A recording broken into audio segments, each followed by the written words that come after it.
Votre bouche est une arme. Et vous pouvez l'utiliser pour aider l'ennemi à continuer à vous détruire ou l'utiliser pour entamer la nouvelle vie que Dieu a prévue pour vous. Restez avec nous dans Jouissez de votre vie.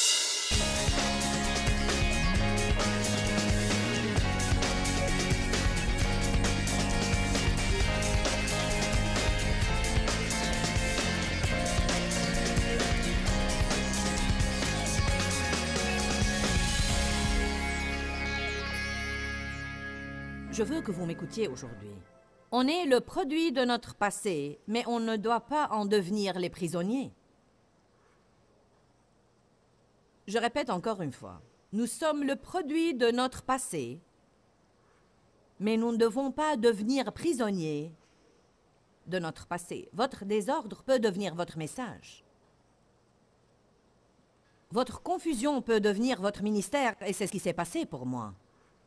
La pagaille que j'ai eue dans ma vie à cause des choses qui m'ont été infligées et celle que j'ai faite est devenue mon ministère. Et je me hasarde à dire que c'est presque journellement le cas. La Bible dit dans Romains chapitre 8, verset 28, que toute chose concourt au bien de ceux qui aiment Dieu, de ceux qui sont appelés selon son dessein. On parle de la prière juste avant dans Romains 8, 26, que nous ne savons pas prier comme il faut, mais l'Esprit lui-même prie en nous. Alors, toute chose concourt au bien. Ainsi, je crois que quoi qu'il arrive dans notre vie, dites, quoi qu'il arrive dans ma vie, si je continue à prier, Dieu en fera du bien. C'est un principe renversant et qui encourage mon cœur régulièrement. Quoi qu'il m'arrive dans ma vie, quoi que je fasse, si j'aime Dieu, si je prie et j'aime Dieu et je fais de mon mieux pour essayer de vivre pour Dieu et d'accomplir son appel sur ma vie, il y a certaines conditions pour ce toute chose concourt au bien. Aimer Dieu, désirer sa volonté, prier, et puis toute chose, non pas quelque chose, non pas les choses de quelqu'un d'autre, mais toute chose concourt au bien de ceux qui aiment Dieu et de ceux qui sont appelés selon son dessein. Même des erreurs que je fais journellement, je les incorpore dans mes messages. Et Dieu utilise ces erreurs. Je ne peux même pas vous dire combien de fois, quand on se disputait, Dave et moi, notre chamaille devenait la source d'un message magnifique que je prêcherai ultérieurement. Je crois réellement que mes erreurs concourent souvent pour le bien des autres. Dieu utilise toute chose si on lui fait confiance. Il utilise sûrement des choses qu'on ne penserait jamais qu'il utiliserait. Ce que vous méprisez le plus à votre sujet, c'est souvent ce que Dieu finit par utiliser dans votre vie. Ma voix, par exemple, est très unique et différente, et je n'aurais jamais cru que ma voix serait quelque chose que Dieu utiliserait. J'ai grandi à ne pas aimer ma voix. J'étais insécurisée à cause de ma voix parce qu'elle était différente. Et voilà qu'aujourd'hui, Dieu la diffuse partout dans le monde chaque jour. Et parce qu'elle est unique et différente, elle retient l'attention et les gens s'arrêtent pour écouter. Laissez Dieu être Dieu dans votre vie. Arrêtez de penser que Dieu n'est pas plus grand que vos erreurs et cessez de penser que Dieu n'est pas plus grand que votre passé. Votre futur commence en ce moment. Quelques questions. Y a-t-il quelqu'un ici qui a eu un mauvais départ dans la vie?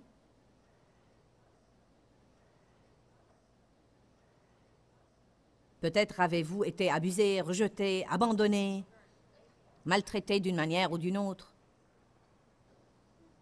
Y a-t-il quelqu'un qui a gaspillé n'importe quelle partie de votre vie?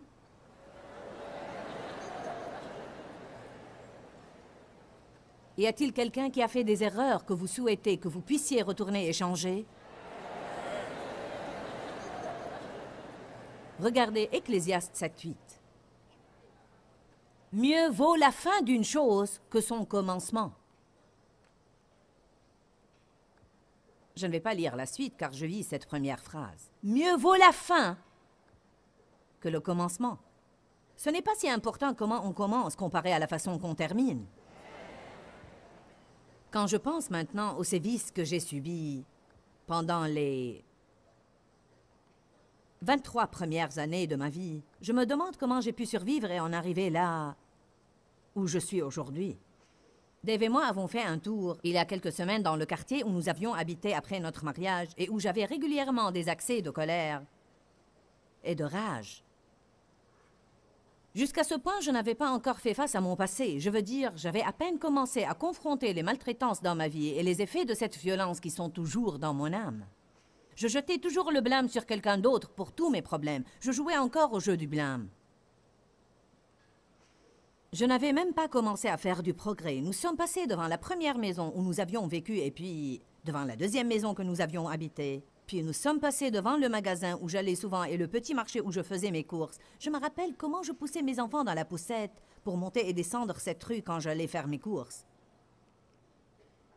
Nous sommes passés devant le magasin où je revendais des bouteilles vides pour acheter mes cigarettes.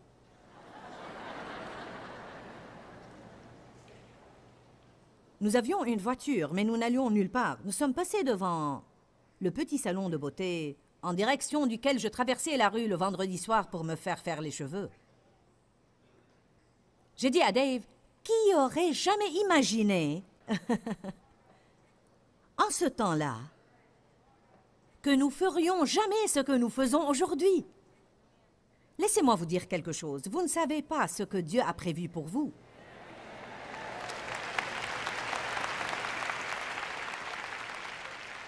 Écoutez-moi aujourd'hui. Je veux que chaque personne parte d'ici encouragée. Vous en êtes là où vous en êtes en ce moment, mais ce n'est pas là où vous finirez.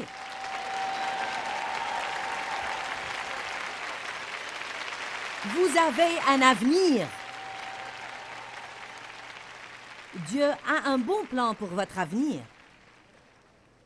Amen. Allez à Éphésiens 2:10.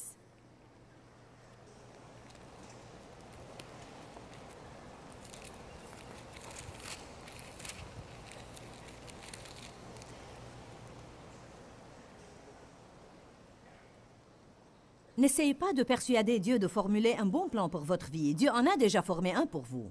Mais mon message pour vous aujourd'hui est que vous ne verrez jamais la réalisation de ce plan si vous ne laissez pas aller ce qui est en arrière. Vous devez arrêter d'en vouloir aux gens. Vous devez cesser de vous le reprocher. Vous devez décider de ne plus être amer et arrêter de vous désoler sur votre sort. Déchargez votre épaule de ce fardeau.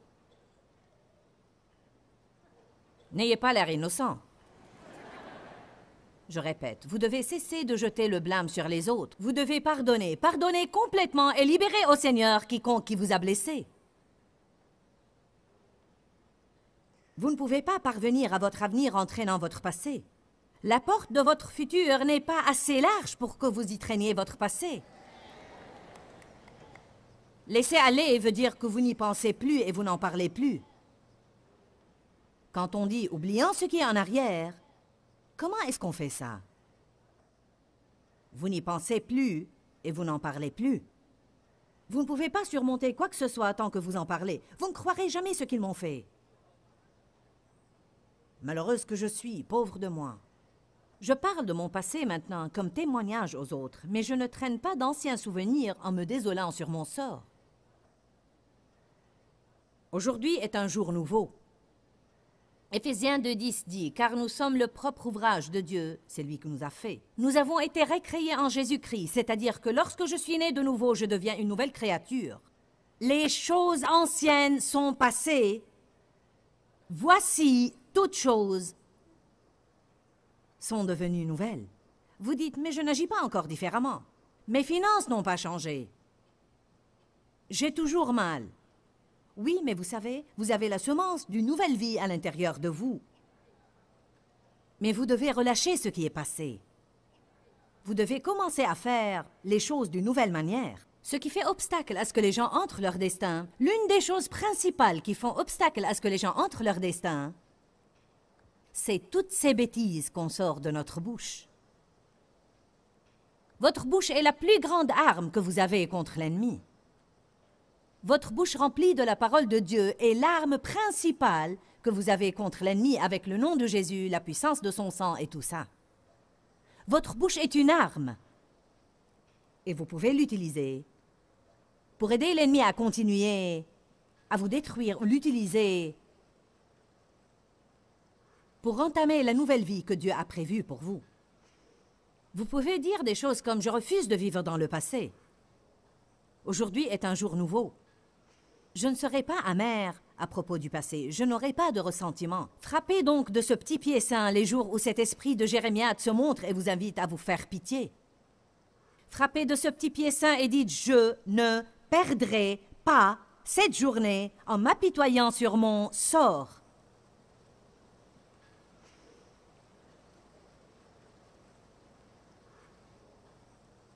Je ne vous demanderai pas d'ouvrir à ce passage. Mais j'ai lu un livre récemment qui a pris ce verset comme base pour l'un de ses chapitres. Un verset que je n'avais jamais travaillé, ni entendu d'enseignement à son sujet. C'est le psaume 90, 12. Et il dit « Apprends-nous à bien compter nos jours, afin que nous obtenions la sagesse du cœur. » L'auteur, qui est en fait Watchman Nee, disait qu'on doit considérer et compter les jours qu'on a gaspillés et on doit obtenir la sagesse du cœur pour arrêter de faire les choses qui nous ont fait perdre ces jours. Et on doit se rendre compte du don précieux qu'est la vie et on doit faire alliance avec Dieu et nous engager à lui et coopérer avec Dieu pour ne plus perdre notre temps.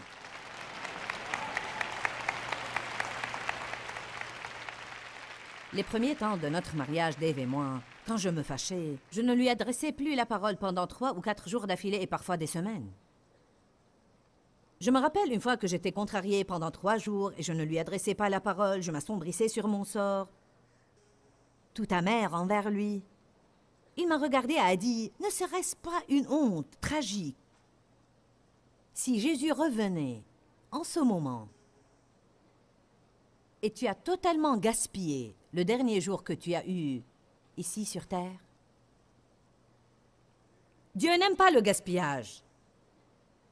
Arrêtons de gaspiller les jours qu'il nous a donnés en étant fâchés, inquiets, amers, irrités, rancuniers, offensés, en nous attristant sur notre sort.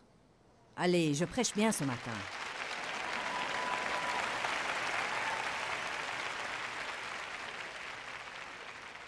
Éphésiens 2:10, car nous sommes le propre ouvrage de Dieu, récréés en Jésus-Christ, pour que nous fassions ces bonnes œuvres que Dieu a prédestinées et préparées d'avance, afin que nous les pratiquions, suivre les chemins qu'il a préparés d'avance, pour que nous nous y engagions. Écoutez-moi ça, vivre la bonne vie. Vivre la bonne vie qu'il a arrangée au préalable et a préparée pour que nous la vivions. Prenez Jérémie 29.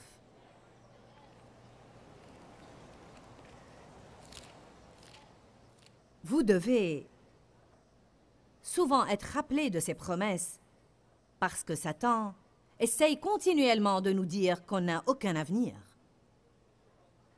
Tous les autres peuvent avoir une belle vie, mais vous jamais. Pourquoi est-ce que les autres sont bénis et pas moi? Vous devez appeler ces choses qui ne sont pas comme si elles étaient. Vous devez dire « Dieu a un bon plan pour moi et je vais vivre ce bon plan. Je vais oublier ce qui est en arrière et me porter vers ce qui est en avant. » Non pas vers les mauvaises choses que Dieu a préparées pour moi, mais vers les bonnes choses. Je m'élance et je cours. Courir demande un effort, je cours. Il va falloir identifier certaines choses que vous faites peut-être qui vous font obstacle et laisser tomber ces choses-là. Qui croit que Dieu a de meilleures choses pour vous que ce que vous éprouvez actuellement? Qui est d'accord que votre bouche pourrait être l'un de vos plus grands problèmes? Le deuxième plus grand problème est votre attitude. L'attitude est le tout. Vous avez entendu l'expression « votre attitude détermine votre altitude ». Ça veut dire que votre attitude définit le sommet que vous pouvez atteindre et jusqu'où vous pouvez aller dans la vie. Donnez-moi quelqu'un qui n'est pas très doué, mais qui a une bonne attitude et je travaillerai avec lui n'importe quel jour, plutôt qu'avec quelqu'un qui a toutes sortes d'aptitudes, avec une mauvaise attitude. C'est la même chose avec Dieu. Il peut travailler avec quelqu'un qui a une bonne attitude. Vous n'avez pas besoin d'être compétent. Si vous avez une bonne attitude, Dieu peut vous utiliser. Je sais par expérience personnelle, que vous ne devez pas avoir ce que le monde dit que vous devez avoir pour réussir si vous avez Dieu de votre côté. Dieu choisit ce qui est faible et folie dans le monde pour confondre les sages. Je veux que toutes les multitudes et les millions qui regardent cette émission à la télé comprennent que je ne parle pas simplement à ce public ici dans cette salle, je vous parle à vous. Dieu a un bon plan pour votre vie. Pour votre vie. Il a arrangé au préalable et a déjà préparé un bon plan pour votre vie. Mais vous devez tracer une ligne aujourd'hui et oublier ce qui est en arrière et commencer à vous élancer vers les bonnes choses. J'aime ce que Paul a dit. Je m'élance pour tâcher de saisir. C'est une affirmation ointe si jamais j'en ai entendu une. Je m'élance pour tâcher de saisir ces choses pour lesquels Jésus-Christ est mort pour se saisir de moi. Jésus est mort. Il s'est saisi de moi. Il a un plan pour ma vie formé d'avance. Il essaye de me guider dans ce bon plan, mais je vais continuer à écouter le diable jusqu'à ce que j'apprenne la vérité de sa parole. Et je commence à comprendre que le diable est un menteur et je ne suis pas obligée de vivre dans le passé. Je pourrais bien être le produit de mon passé. Je peux avoir des attitudes qui sont le résultat de la manière dont j'ai été traitée, mais je ne suis pas obligée d'être prisonnière de mon passé. Écoutez-moi maintenant, je ne dois pas être prisonnière de mon passé d'il y a 50 ans, d'il y a 20 ans, d'il y a 10 ans, d'hier ou de ce matin. Vous ne vous rendez pas compte que chaque jour, on fait ce qu'on n'aime pas, ce qu'on ne devrait pas faire, et voilà qu'il se produit quelque chose qu'on ne souhaite pas. Et souvent, quelque chose ne va pas ou tombe mal à propos à 8 heures du matin, et cela devient notre journée. Allons, écoutez-moi. C'est ce que nous devons surmonter. Quelque chose s'est produit à 8 heures, mais il est maintenant 9 heures. Je m'élance. Je laisse cette chose là où elle s'est produite et je continue. Quelqu'un a froissé mes sentiments à 9 heures du matin, mais c'est 10 heures maintenant, et je ne vais pas m'offenser et m'affliger toute la journée avec mes sentiments froissés. Pourquoi? Car je ne vais pas gaspiller davantage de ma vie. Je compte mes jours et j'applique mon cœur à la sagesse et je ne vais plus gaspiller ma vie ni perdre mes journées. Je veux profiter entièrement de chaque jour que j'ai. Quand vous aurez mon âge, vous commencerez à sentir cela d'une manière encore plus forte. Ce n'est pas que je me sens vieille ou décrépite, mais j'ai vécu davantage de ma vie qu'il ne m'en reste à vivre et ça porte à réfléchir. Ceux de vous qui ont 25 ans, vous pouvez penser que vous avez des jours à gaspiller. Moi, je n'en ai plus à gaspiller. Et en fait, un jour, vous serez aussi âgé que moi. Puisse Dieu utiliser ma vie pour que vous ne regardiez pas en arrière et comptez autant de jours perdus que moi. Jérémie 29, 11. Moi, je connais les pensées et les projets que j'ai formés sur vous, dit l'Éternel. Je connais les pensées et les projets que j'ai formés sur vous. Projets de prospérité et de paix pour vous bénir et pour vous donner l'espérance. L'espérance d'un bel aboutissement. Jean 6, verset 12. Jésus donnait à manger à la multitude. Et quand il eut fini, ils avaient encore plus de morceaux qui restaient qu'ils n'en avaient au début.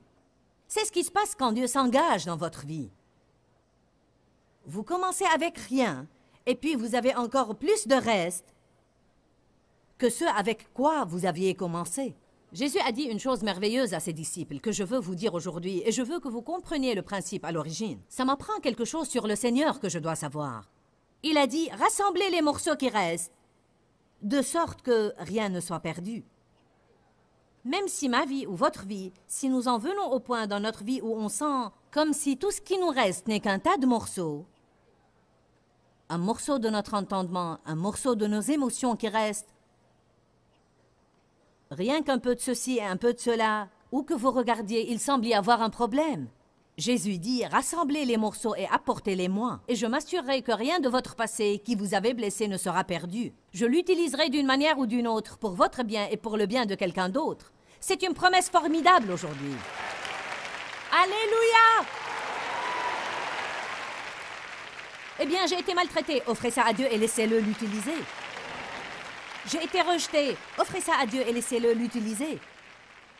J'ai fait trop d'erreurs, j'ai fait ceci, et j'ai fait cela, et j'ai fait ceci, et j'ai fait cela. Il n'y a aucun espoir pour moi, j'en ai trop mal fait. Ça pourrait marcher pour toi, Joyce, tu es prédicatrice. Laissez-moi vous rappeler quelque chose, Moïse était un meurtrier. On ne pense pas à ces choses-là, on ne pense qu'au grand Moïse. Moïse était un criminel.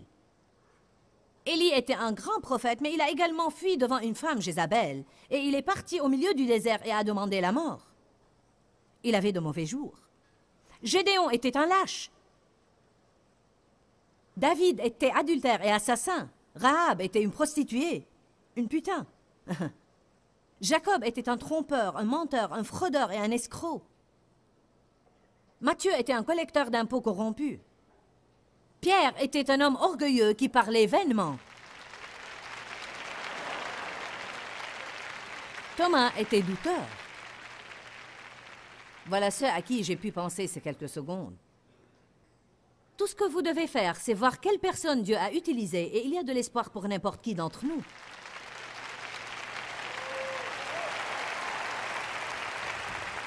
Êtes-vous prêts pour cette promesse?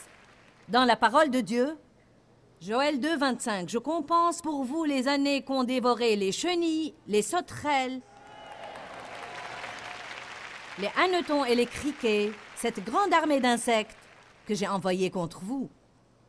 Je compense pour vous les années que le diable vous a volées. » La promesse pour vous aujourd'hui est « Je compense pour vous ». Ésaïe 61, 3 est fabuleux.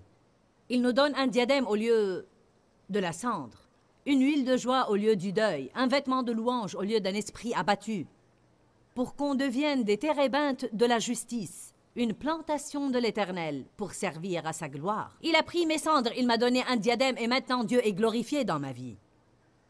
Il a pris mon deuil, un esprit abattu, et il m'a donné l'huile de joie. Maintenant Dieu est glorifié par ma vie. Dieu adore prendre les choses que Satan vous a fait et les lui frotter au visage en employant les mêmes choses que Satan a destinées pour vous détruire comme votre ministère pour aider les autres. Ouh, alléluia!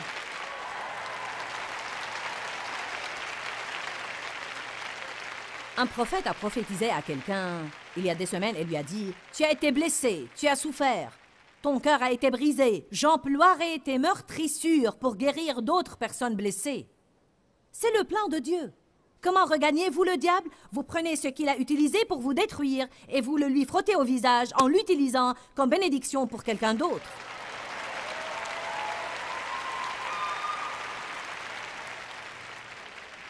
Rassemblez les morceaux, que rien ne soit perdu. Apportez-moi vos cendres, je vous donnerai un diadème. Mais voilà le problème. Beaucoup de gens veulent le diadème, mais ils veulent garder leurs cendres ici, dans une petite boîte de souvenirs quelque part, pour qu'ils puissent certains jours se désoler et s'affliger toute la journée sur ce que c'était.